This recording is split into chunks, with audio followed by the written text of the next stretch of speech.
WhatsApp আমার ভাই বন্ধুরা, I am Sajib from Sajib official and welcome back my another video. আজকের ভিডিওতে 2019 সালের এইচএসসি পরীক্ষার্থীদের জন্য ইতিহাস এর বহু নির্বাচনী সমস্যার সমাধান নিয়ে আসলাম। তো বন্ধুরা, এটা হচ্ছে সেট গ, আপনারা অন্যান্য সেটের সাথে মিলিয়ে নেবেন। ভিডিওটি শুরু করার আগে সবার কাছে ছোট্ট একটি রিকোয়েস্ট, যারা এখনও আমাদের চ্যানেলটি সাবস্ক্রাইব করেননি তারা ভিডিওর নিচে লাল সাবস্ক্রাইব বাটনে ক্লিক করে এখনই চ্যানেলটি সাবস্ক্রাইব করে নিন এবং পাশে থাকা বেল আইকনটি অন করে দিন। তো বন্ধুরা, আর দেরি না করে চলুন শুরু করা যাক।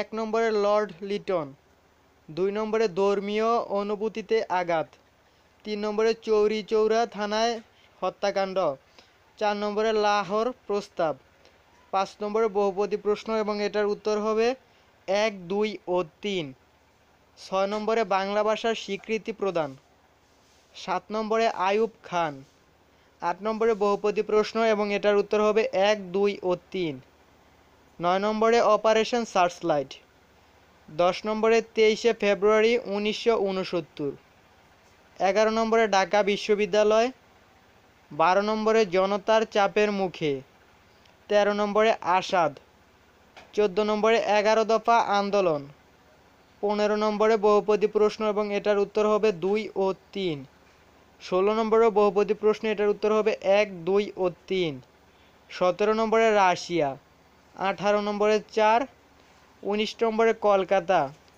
20 নম্বরে ইন্দিরা গান্ধী, 21 নম্বরে ডি আলু বুকার্ক, 22 নম্বরে 2 ও 3, 23 নম্বরে প্রশাসনকে ইংরেজ প্রস্তাব মুক্ত রাখা, 24 নম্বরে ওয়ারেন হেস্টিস, 25 নম্বরে 1, 2 ও 3, 26 নম্বরে উইলিয়াম বেন্টিং, 27 নম্বরে নিয়ামক আইন 1773, 28 নম্বরে বহুপদী প্রশ্ন এবং এটার উত্তর হবে 1, 2 ও 3, 29 নম্বরে কুসংস্কার মুক্ত ধর্মীয় আদর্শ স্থাপন, 30 নম্বরে লর্ড ডালহৌসি।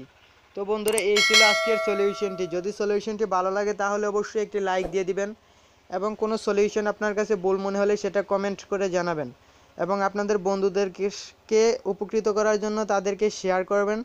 আর পরবর্তী ভিডিওগুলো মিস করতে না চাইলে চ্যানেলটিকে সাবস্ক্রাইব করে পাশে আসা বেল আইকনটি অন করে দিবেন।